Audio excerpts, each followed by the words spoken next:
Exercise 4.6 chapter 4। इसमें अब हम देखिए क्या करेंगे। मैंने आपको बताया था कि डिटर्मिनेंट्स के जो मैट्रिक्स और डिटर्मिनेंट्स चैप्टर है ये पढ़ने का क्या यूज है, क्या काम आने वाला है ये चैप्टर। तो मैंने आपको काफी सारे यूजेस बताए थे, जैसे कि एरिया ऑफ ट्रायंगल कैलकुलेट करने के लिए आ सकता है, सिस्टम ऑफ इक्वेशंस को सॉल्व करने के लिए आएगा। जब हम आगे वेक्टर 3D चैप्टर करेंगे वहां पे क्रॉस प्रोडक्ट में भी ये डिटर्मिनेंट एंड मैट्रिसेस यूज होने वाला है, इनके कॉन्सेप्ट्स। तो आज मैं आपको बताऊंगी कि using determinant, using matrix method, हम सिस्टम ऑफ इक्वेशंस को कैसे सॉल्व करते हैं, राइट।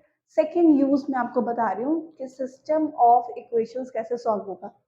सिस्टम ऑफ इक्वेशंस का क्या मतलब है, देखिए जैसे अगर इक्वेशन दो है तो पेयर ऑफ इक्वेशन बोल देते हैं उसको, और वहां पे हम वेरिएबल्स की वैल्यू कैलकुलेट करते हैं। लेकिन अगर इक्वेशंस दो से ज्यादा हैं तो उसको बोल देते हैं सिस्टम ऑफ इक्वेशंस, राइट। तो जैसे कि एक एग्जांपल लेते हैं, मैं सपोज तीन इक्वेशंस हैं, a1x, b1y, c1z is equals to d1, a2x plus b2y plus c2z is equals to d2, a3x plus b3y plus c3z is equals to d3। ठीक है, ये तीन इक्वेशंस हैं।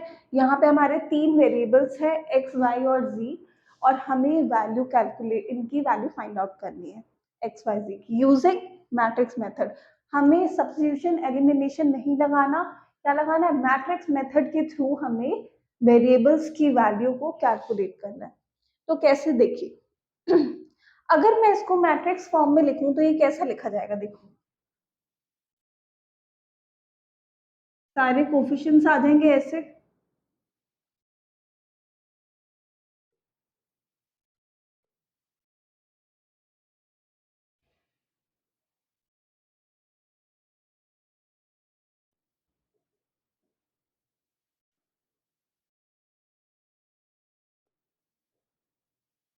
आप चेक कर सकते हैं जब हम इसको मल्टीप्लाई करेंगे, जब हम इन दोनों मैट्रिसेस को, ये है 3 by 3 ऑर्डर का मैट्रिक्स, ये है 3 by 1 ऑर्डर का मैट्रिक्स, तो हमारे पास रिजल्टेंट मैट्रिक्स जो है वो 3 by 1 ऑर्डर का आएगा, जो कि ये भी 3 by 1 ऑर्डर का है। तो कंपेयर करने पर हमारे पास क्या आ जाएंगी, ये इक्वेशंस ही आ जाएंगी, राइट। तो मैंने क्या किया है, इन इक्वेशंस को मैट्रिक्स फॉर्म में लिख दिया। ठीक है, यहाँ तक आपको समझ आ गया होगा। तीन इक्वेशंस लिखी, तीन इक्वेशंस को मैंने मैट्रिक्स फॉर्म में कन्वर्ट करा, राइट। अब मैं फर्स्ट मैट्रिक्स को जिसमें सारे कोफिशिएंट्स हैं उसको ए मैट्रिक्स से रिलेट कर लेते हैं, जैसे वो कैपिटल ए मैट्रिक्स है, और जिसमें वेरिएबल्स हैं वो कैपिटल एक्स मैट्रिक्स ले लेते हैं।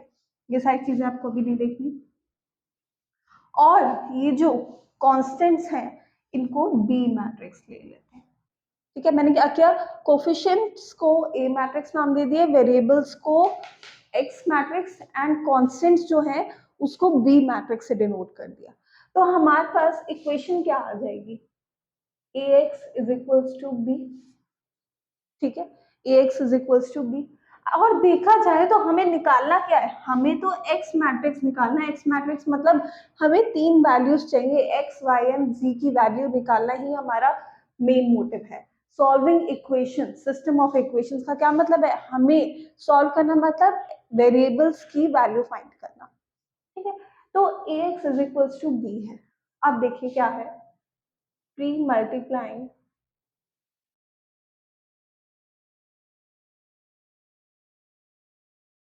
both sides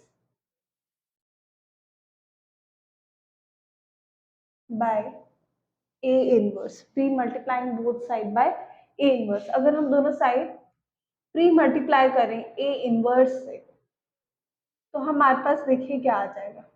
प्री मल्टीप्लाइंग लिखना, प्री वर्ड लिखना बहुत इंपॉर्टेंट है, क्योंकि नंबर्स में तो चल जाता है 7 into 3 जो है वो 3 into 7 के इक्वल होता है, लेकिन मैट्रिक्स मल्टीप्लीकेशन में A B is not equal to B होता है। मे और मे बी होता है, तो हम उसको जो हमेशा नहीं होता तो उसको नॉट इक्वल टू ही लिख देते हैं, ठीक है। क्योंकि यहाँ पे ऑर्डर का प्रॉब्लम आ जाती है कि कई बार ए और बी तो मल्टीप्लिकेबल होते हैं, लेकिन जरूरी नहीं है कि बी ए भी मल्टीप्लिकेबल हो। प्लस ए बी और बी मान लो दोनों मल्टीप्लिकेबल है, लेकिन दोनों के रिजल्टेंट मैट्रिक्स का ऑर्डर डिफरेंट हो सकता है, ठीक है।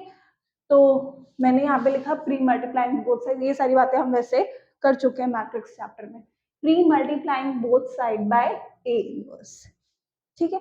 अब यहाँ पे क्या आ जाएगा, आपको मैंने पहले ही बताया था, A inverse into A is equals to A into A inverse which is equals to identity matrix, right.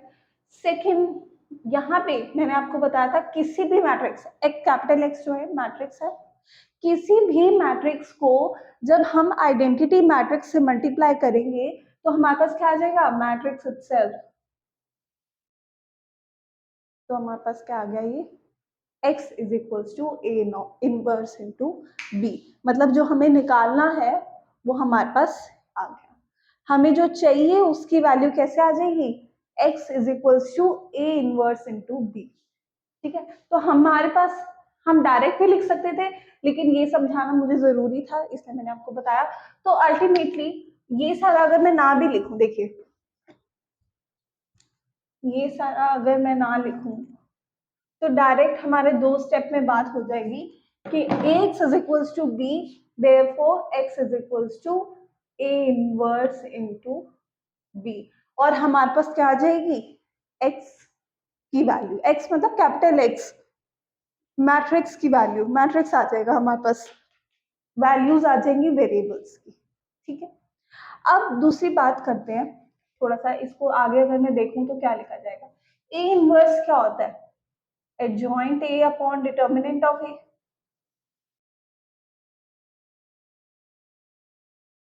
ठीक है। मैंने इसको थोड़ा सा और आगे सिंप्लीफाई कर दिया, कुछ भी नहीं किया, बस ए इनवर्स की हमने फॉर्मूला लगा दिया। अब आगे बात करते हैं, एक कॉन्सेप्ट आता है consistency, consistency of equations, consistency of equations. तो इक्वेशन कंसिस्टेंट है ये कैसे पता चलेगा, तो इसके बारे में अभी मैं बात करते हैं। तो देखिए, अगर केस वन लेके चलते हैं, केस वन मैं ले रही हूं, if determinant of A is equals to zero. अगर देखिए डिटर्मिनेंट ही जीरो आ जाए तो हमें तो दिक्कत होगी ना, यहाँ पे जब डिटर्मिनेंट ही जीरो है तो आगे हम क्या कंक्लूड करें ये क्या पता चलेगा। तो अब हम देखते हैं, मतलब x कैसे, x तो फाइंड ही नहीं हो पाएगा। अब देखिए अगर डिटर्मिनेंट ऑफ a जीरो है, ठीक है, तो उस केस में पहले नॉट इक्वल टू जीरो कर देते हैं, थोड़ा सिंपल हो जाएगा। अगर determinant of A not equal to zero है तो दैट मीन्स ए मैट्रिक्स जो है वो क्या है, नॉन सिंगुलर मैट्रिक्स है।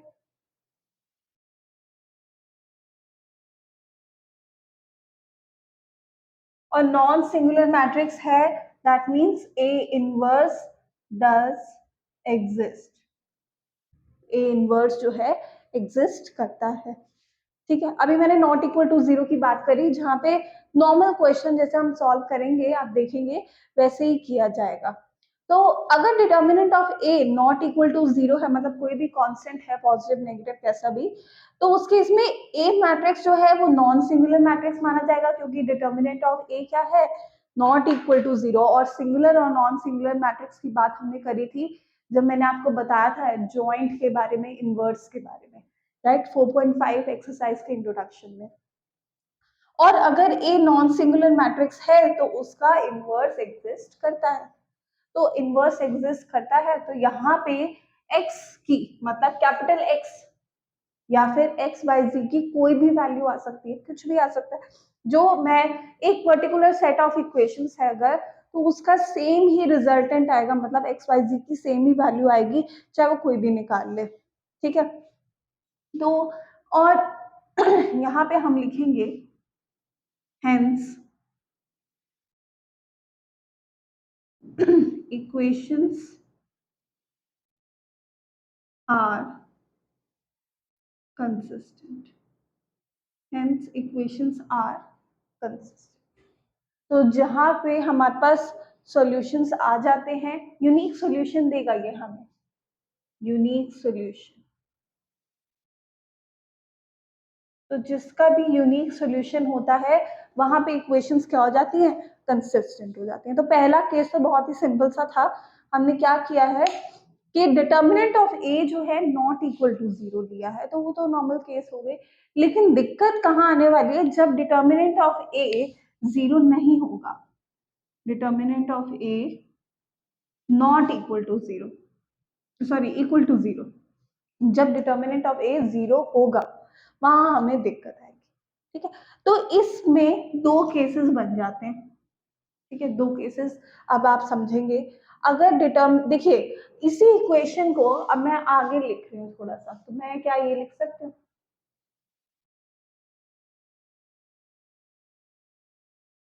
बिल्कुल लिख सकते हैं। मैंने क्या किया, क्रॉस मल्टीप्लाई किया। तो यहाँ पे बोला है डिटर्मिनेंट ऑफ ए जीरो है।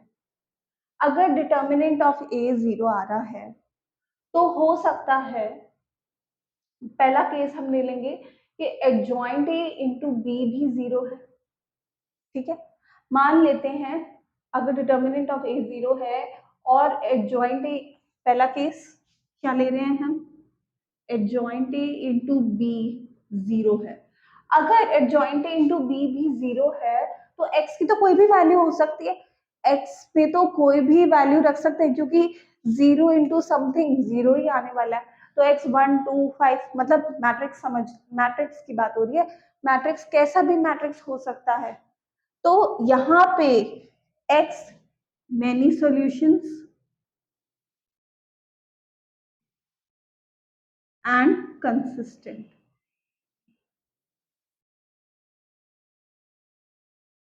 ठीक है, तो डिटर्मिनेंट ऑफ ए जीरो कब होता है, जब हमारा मैट्रिक्स ए जो है सिंगुलर होगा, सिंगुलर मैट्रिक्स, और उस केस में A inverse does not exist करेगा, एग्जिस्ट ही नहीं करेगा। लेकिन हमने डिटर्मिनेंट ऑफ ए के केस में दो केसेस बनाए हैं। पहला केस हमने कर लिया है जहां पे डिटर्मिनेंट ऑफ ए भी, ए तो जीरो है ही है, साथ में एडजॉइंट ए इंटू बी भी जीरो है। तो वहां पे एक्स की कोई भी वैल्यू हो सकती है, कुछ भी रखेंगे, ये तो जीरो है ही सही, एक्स में कोई भी वैल्यू रख देंगे, यहाँ पे जीरो ही आना, तो हम कुछ भी वैल्यू रख सकते हैं। इक्वेशंस क्या हो जाएंगी, कंसिस्टेंट।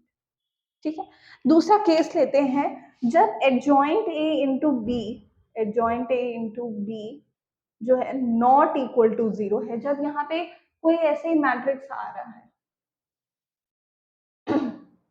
सपोज मैं ऐसे ही लिख देती हूँ इसको, एडजॉइंट ए इंटू बी ही आ रहा है, मतलब कोई मैट्रिक्स है, नल मैट्रिक्स नहीं है।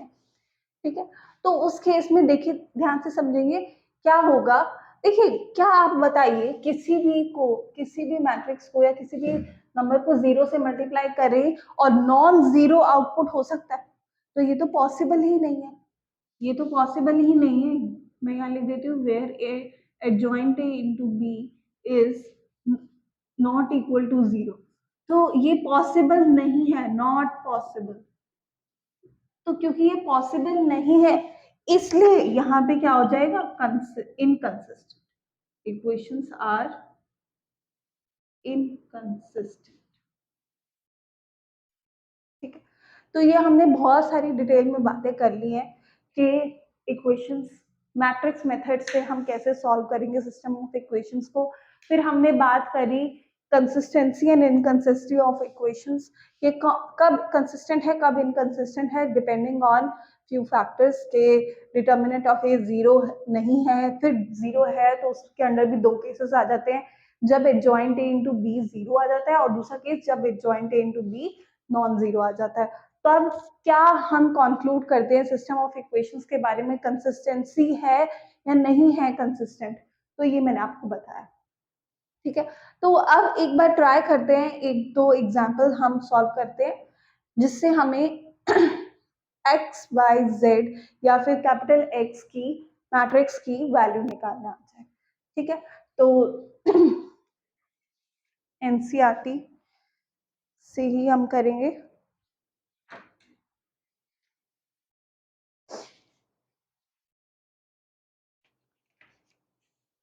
Example number 27, solve the system of equations. यहाँ पे हमें गिवन है, तो स्टार्ट करते हैं।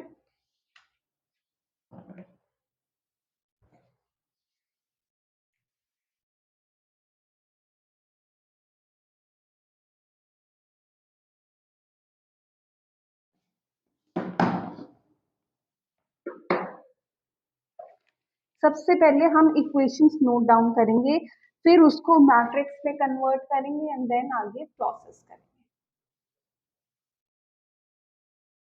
2x plus 5y is equals to 1 and 3x plus 2y is equals to 7, right? अब इसको मैं मैट्रिक्स में कन्वर्ट करूंगी, तो मैंने आपको बताया था फर्स्ट मैट्रिक्स ए मैट्रिक्स होता है जो कि हमारा क्या है, coefficients. Second matrix are variables and third matrix are constants. ये A X is equals to B, x is equals to A inverse B. ठीक है, ए इनवर्स बी के लिए हमें क्या चाहिए होता है, adjoint A upon determinant of A.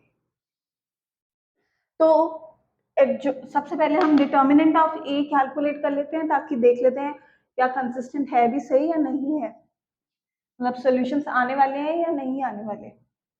तो यहाँ पे हम देखते हैं डिटर्मिनेंट ऑफ ए।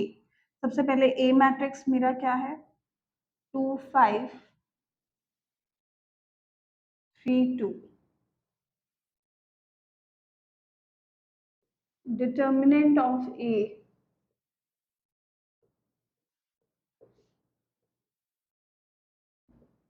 -11।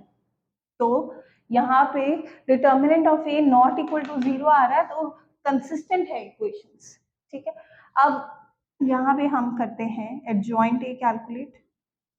एडजॉइंट ए का मैंने आपको बताया था कैसे, डायगोनल एलिमेंट्स की position change and non diagonal elements का साइन चेंज कर देंगे।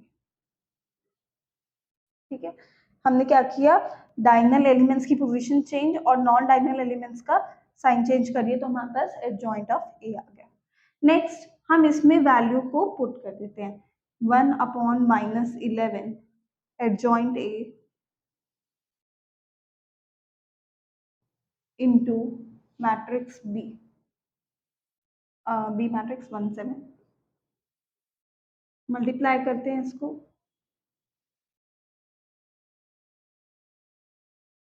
2 -35 -3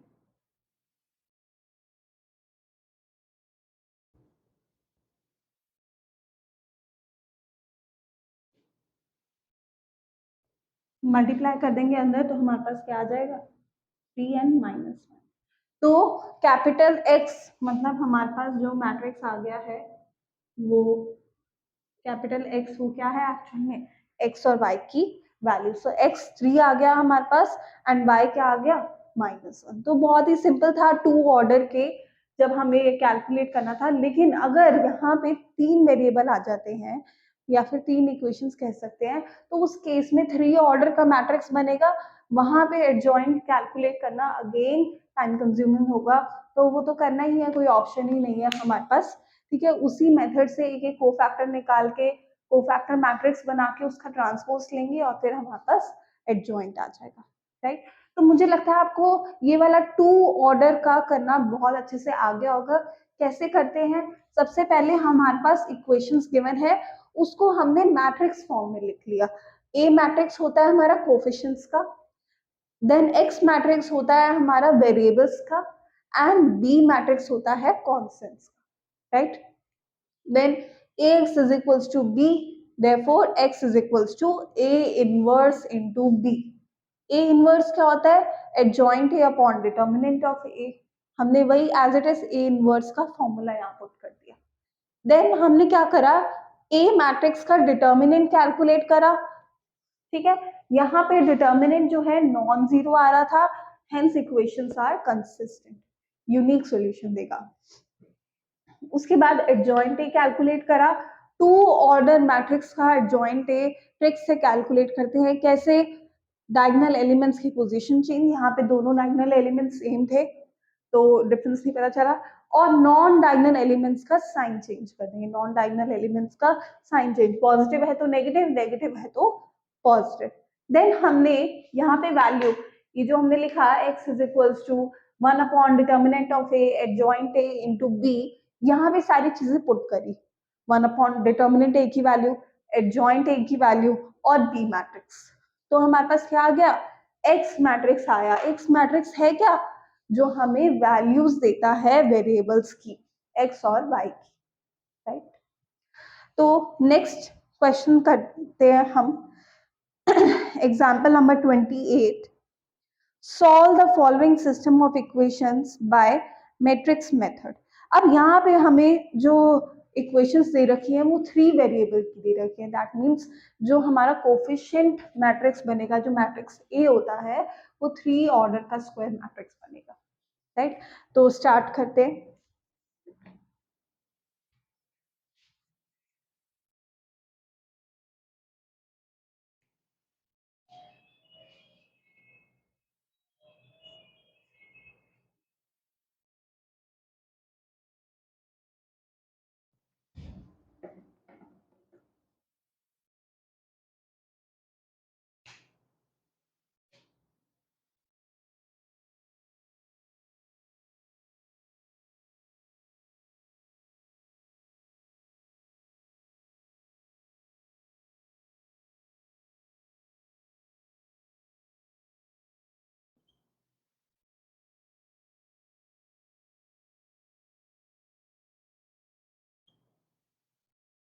three x minus 2y plus 3z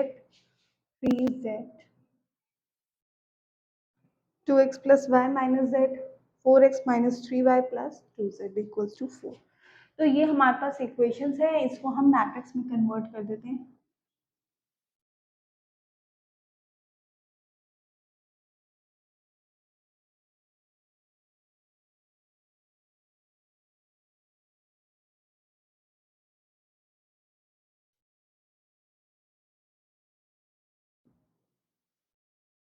A matrix, X matrix and B matrix.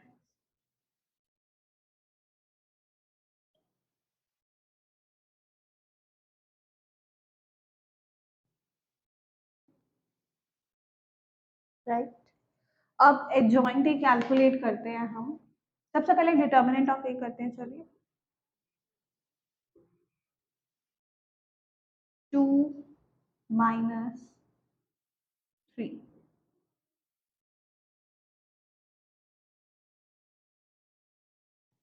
4 plus 4,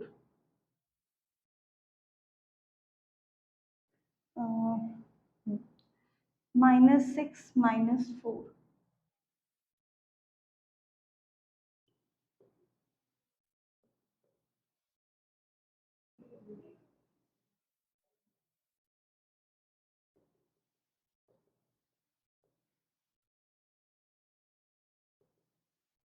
minus 33 plus 16 minus 17. हमारे पास डिटर्मिनेंट आ गया which is not equal to 0. इसका मतलब क्या है कि हमारा जो सिस्टम ऑफ इक्वेशंस है वो कंसिस्टेंट है, यूनिक सॉल्यूशन देंगे हमें. राइट. नेक्स्ट करते हैं एडजॉइंट ऑफ ए. अगेन बहुत लेंदी. कैसे कैलकुलेट होगा? कोफैक्टर मैट्रिक्स का ट्रांसपोज. तो कोफैक्टर्स कैलकुलेट करते हैं. C11 2 minus 3 minus 1, C12 4 plus 4,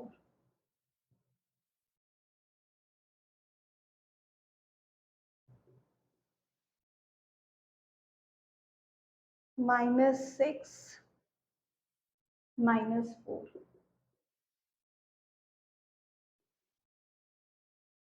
सी नहीं लिखते, हम इसको ए कर देते हैं क्योंकि क्या कोफैक्टर तो कैपिटल ए से डिनोट होता है।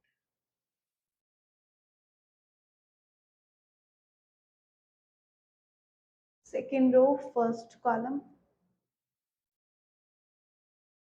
-4 + 9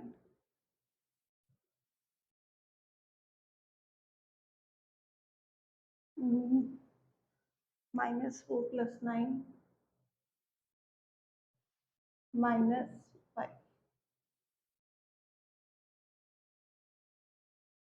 second row second column 6 - 12 -6।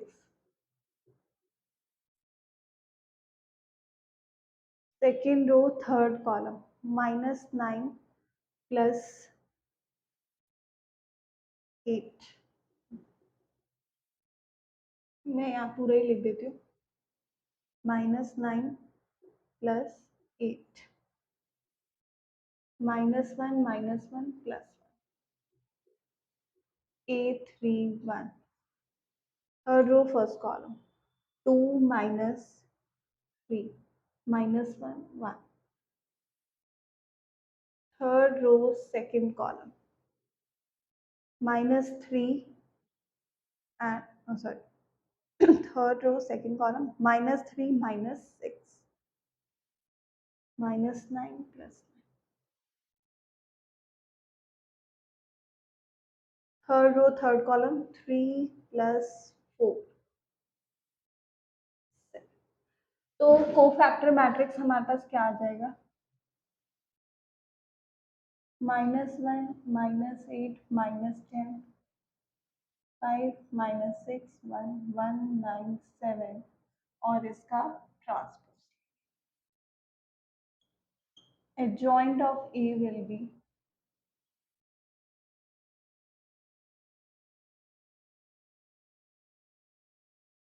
adjoint of A हमारे पास आ गया, राइट।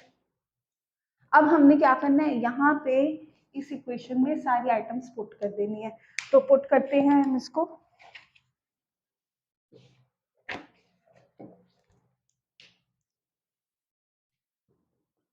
ये मैं इधर determinant of A is -17, adjoint ए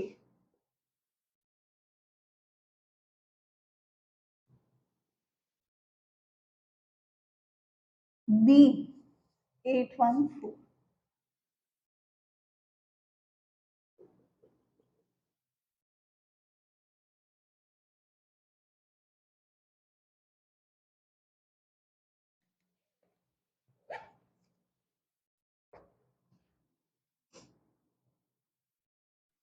तो नेक्स्ट -64 -6 + 36, then -80 + 1 + 28। हमारे पास क्या आ जाएगा, -13 + 4 -9। 64 and 6 will be 72 and 36 minus, okay 29 इसमें से माइनस करेंगे तो हमारे पास आएगा 51। तो ये हमारे पास आ गया है x की वैल्यू। अगर हम इसको -17 से मल्टीप्लाई कर देंगे 1/17 से, तो हमारे पास x y z तीनों एलिमेंट्स की वैल्यू आ जाएगी, राइट। अब नेक्स्ट जो है एक्सरसाइज 4.6 हम करेंगे नेक्स्ट क्लास में, जिसमें हमारा फर्स्ट कुछ क्वेश्चंस हैं कंसिस्टेंसी के बेस पे कि हमें बताना है कि कंसिस्टेंट है या नहीं है। दूसरी चीज़ हमें बतानी है, सेकेंड पार्ट में क्वेश्चंस में यही बोला हुआ है कि एक्स की वैल्यू कैलकुलेट करो, कैपिटल एक्स की बात कर रही हूँ, मैट्रिक्स एक्स की, एक्स वाई एंड जी की। और हमारा जो है तीसरे टाइप का क्वेश्चन आ जाता है, वर्ड प्रॉब्लम दे रखी होगी, उससे पहले हमें इक्वेशंस फॉर्म करनी होगी एंड देन हमें क्या कैलकुलेट करना होगा, एक्स की मैट्रिक्स, राइट। तो ये वाली चीज हम नेक्स्ट पार्ट में करेंगे, नेक्स्ट क्लास में। तो इससे पहले आप अच्छे से 4.6 का इंट्रोडक्शन देखेंगे कि कैसे यहाँ पे हमने इक्वेशंस को सॉल्व करना सीखा थ्रू मैट्रिक्स मेथड। अब कई बार जो है आप सोचिए, अगर वैसे तो हमारे सिलेबस में नहीं है 4 ऑर्डर का मैट्रिक्स, 4x4 ऑर्डर का, लेकिन अगर हमारे पास 4 वेरिएबल आ जाए तो क्या हम मैट्रिक्स मेथड से सॉल्व नहीं कर सकते, और कितना ही ज्यादा सिंपल हो जाएगा ये चीज। 4 वेरिएबल्स को सॉल्व करना, 4 इक्वेशंस को सॉल्व करना हमारे लिए बहुत मुश्किल हो जाता है अगर हम एलिमिनेशन, सब्स्टिट्यूशन ये सब यूज करें। लेकिन मैट्रिक्स मेथड्स के लिए हमारे लिए बहुत आसान है। जैसे यहाँ पे हमने 3 लिखे हैं, वहां पे हम 16 एलिमेंट्स लिख देंगे तो बहुत ही सिंपल हो जाता है, ठीक है। ऑल्दो हमारे वो सिलेबस में नहीं है।